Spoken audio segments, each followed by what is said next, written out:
આજના બપોરના તાજા સમાચાર છે. પદ્માબાના લગ્ન હતા કૈડા ગેડપણમાં. જો પદ્માબાના લગ્ન હતા પદ્માબા ચેવા હરગી રહ્યા છે. પછી એને વરઘોડો કાઢ્યો ટ્રેક્ટર ઉપર. જુઓ તમે ટ્રેક્ટરને આગળ બેહારીને પદ્માબાને વરઘોડો કાઢી રહ્યા હતા. અને ગેની બેને ડીજે બીજેની ના પાડી હતી. દેશી ઢોલના ટાલે પદ્માબા એલા ભાડે બોલાયેલા પાડવા તો ચેવા નાચી રહ્યા છે. જુઓ તમે જબર નાચી રહ્યા છે. આ નાચવાનું નાચ ગાન બધું પૂરું થઈ જાય પછી પદ્માબાને સીધા લઈ જઈશે વર્તોરણે લાયા એટલે એને ભાડાના હાહુ કર્યો હોય છે. પૂંખી છે પદ્માબાને. જુઓ તમે ચેવો પૂંખી રહ્યા છે. આ પદ્માબાની પૂંખવાની વિધિમાં હાહુ એ તો નાક ખેંચ્યું બરાબરનું. પદ્માબા તો લાલ છોડ થઈ ગયા અને ઓછી અંધારા આવી ગયો પદ્માબાને.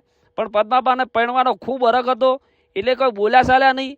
અને આ વિધિ પૂરી થયા પછી પદ્માબાને લાવી દીધા સીધા સોરીના મંડપમાં. જુઓ તમે પદ્માબા ચેવા હરખાઈને ચેવા હેડી રહ્યા છે. આ પદ્માબાને હોય સોફા ઉપર બેહારે છે. અને એની બે ડોશીઓ અંગાટ લગન હતા. જેમ કે અત્યારે તો એકનાય ફોફસીને પદ્માબાને બે બે ડોશીઓ મળી હતી. એટલે પદ્માબા ખૂબ હરખાતા હતા. જોઈ શકો છો મિત્રો તમે. પદ્માબાને આડો કોથળો કર્યો હતો પણ પદ્માબા ઊંચા અને નેસાન સાઈડમાં થઈને ડોશીઓને જોવાની કોશિશ કરી રહ્યા હતા.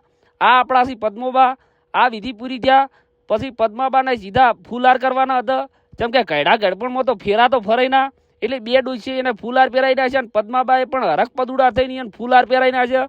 જોવા તમે ચેવા ફૂલહાર પહેરાવે છે.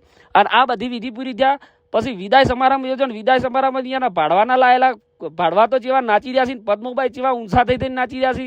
જોઈ શકો છો મિત્રો તમે. અને પછી વિદાય સમારંભ યોજો ટ્રેક્ટરની ટોલી પાછળ.